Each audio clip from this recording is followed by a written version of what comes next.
یہ سب سے بڑی کوالٹی ہے. اللہ اکبر. اور اسی کی وجہ سے جنت انسان کے لیے فرشتوں کے لیے نہیں ہے.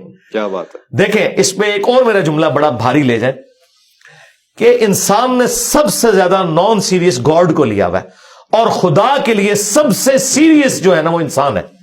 دیکھیں یہ پوری کائنات انسان کے لیے، قرآن میں ہے سورہ ہود میں کہ اللہ تعالیٰ نے یہ سب کچھ زمین و آسمان اس لیے پیدا کیا کہ تمہیں آزمائے. یہ ساری کائنات کا مقصد انسان کو آزمانا تھا.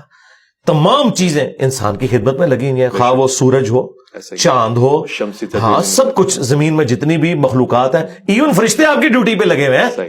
فرشتے آپ کی ڈیوٹیاں پوری کر رہے ہیں. یعنی اس کائنات میں سب سے سیریس کریشن کوئی اللہ کی ہے نا تو انسان ہے. اور انسان نے سب سے زیادہ نان سیریس لیا ہوا ہے اللہ تبارک و تعالیٰ کو. یعنی اللہ کو ہماری کوئی حاجت نہیں ہے، لیکن یہ یاد رکھیے گا جس نے خدا کو سیریس نہ لیا وہ مارا گیا.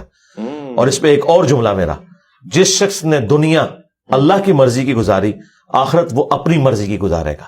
اللہ اکبر. ہاں جو وہ چاہے گا وہ اسے ملے گا.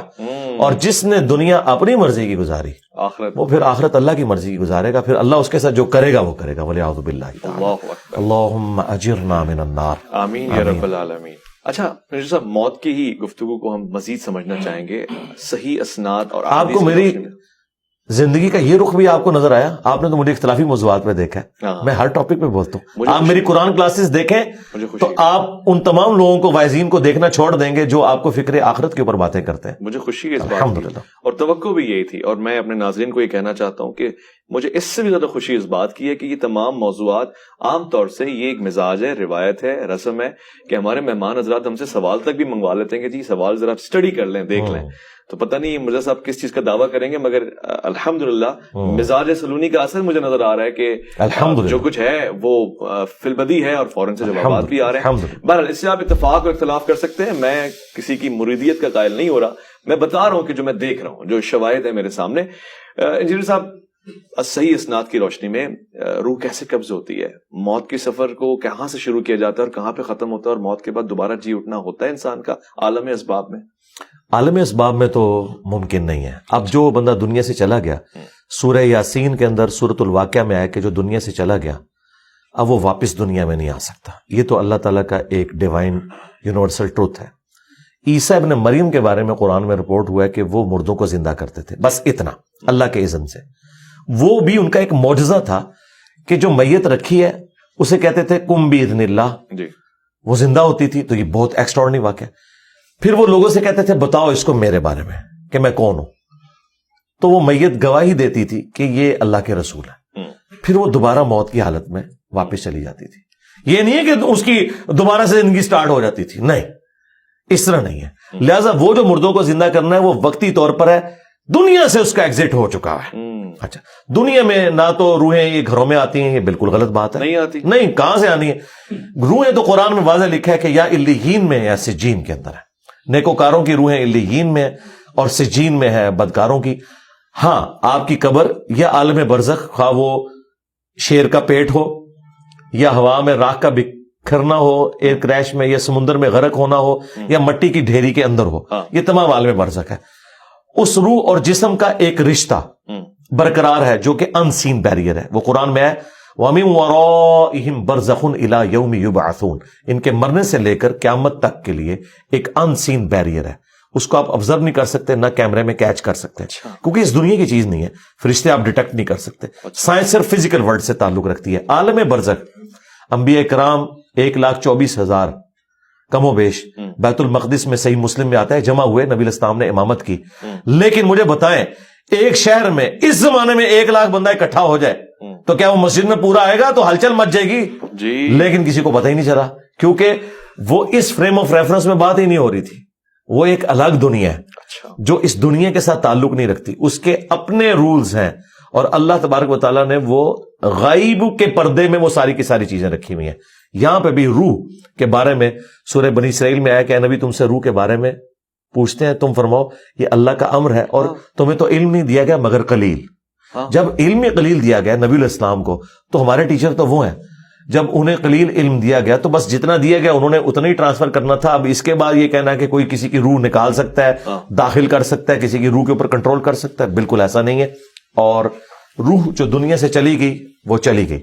اب اس کے نکلنے کی جو تفصیلات ہے وہ سنن نسائی کے اندر تفصیل کے ساتھ حدیث موجود ہے کہ اہل ایمان کی روح کیسے قبض کی جاتی ہے. بخاری میں حدیث ہے کہ اللہ تعالیٰ فرماتا ہے کہ مجھے کسی کام میں کوئی تردد نہیں ہوتا سوائے ایک کام کے کہ جب مجھے مومن کی روح قبض کرنی ہوتی ہے. اچھا، اب اللہ تعالیٰ کو بھی تردد ہے, اللہ رب العزت اللہ کو بھی تردد ہے. کیوں؟ اس کے ریگارڈ میں کہ میرا مومن بندہ ہے اور وہ موت کو ناپسند کرتا ہے. ویسے فی نفسی تو موت کو پسند کرتا ہے, لیکن اس اعتبار سے کوئی شخص مرنا نہیں چاہتا. دنیا میں رہنا تو چاہتا ہے انسان, یہ ول جو ہمارے اندر ہے اسی نے ہمیں زندہ رکھا ہوا ہے.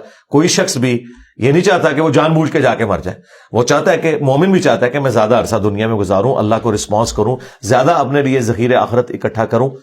اور پھر کوئی بھی نہیں چاہتا کہ اپنے بیوی بچوں کو اس طریقے سے چھوڑ کے چلا جائے. تو اللہ تعالیٰ ماتا جب اعتراض ہے, شہید تو چاہتا ہے کہ وہ شہید ہو جائے, مطلب شہادت کی آرزو لے کے لوگ میدان میں اترتے ہیں نا. جی, شہید تو چاہتا ہے, بالکل.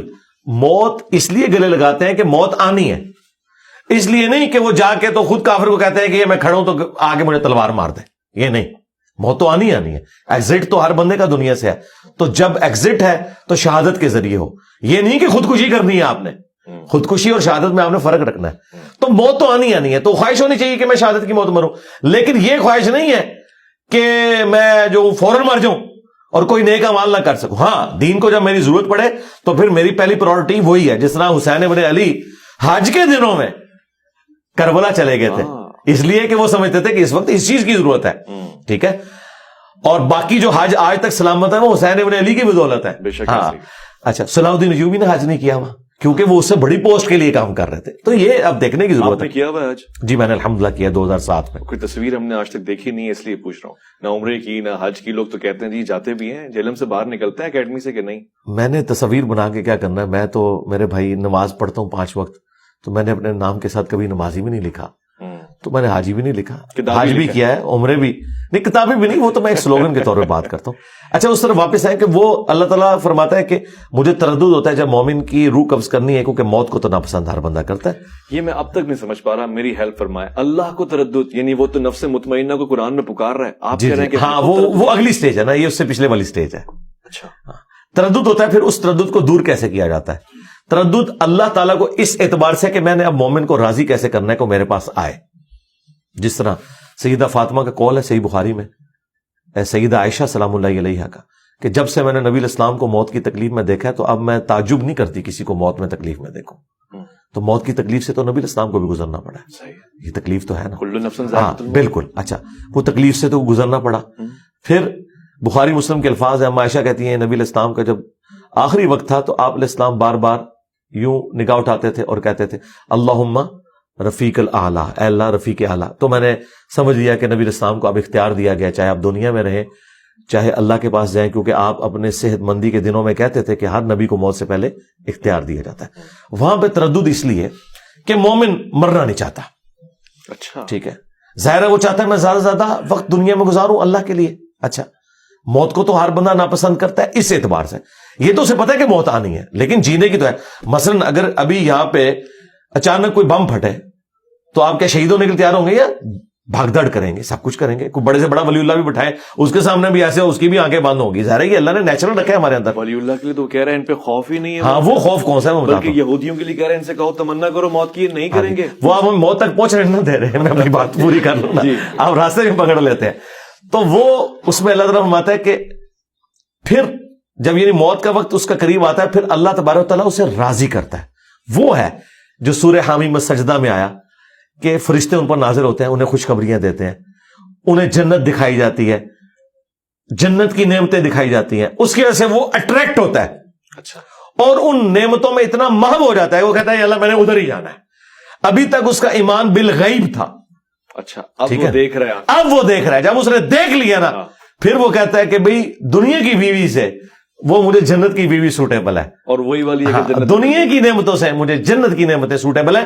اور وہ اللہ نے رکھا ہے ایسا. وہ تو دیکھیں بخاری مسلم کی حدیث ہے کہ میں نے اپنے نیکوکار بندوں کے لیے وہ نعمتیں چھپا رکھی ہیں جو نہ کسی آنکھ نے دیکھی, نہ کسی کان نے سنی, نہ کسی کے دل پہ اس کا کھٹکا بھی گزرا.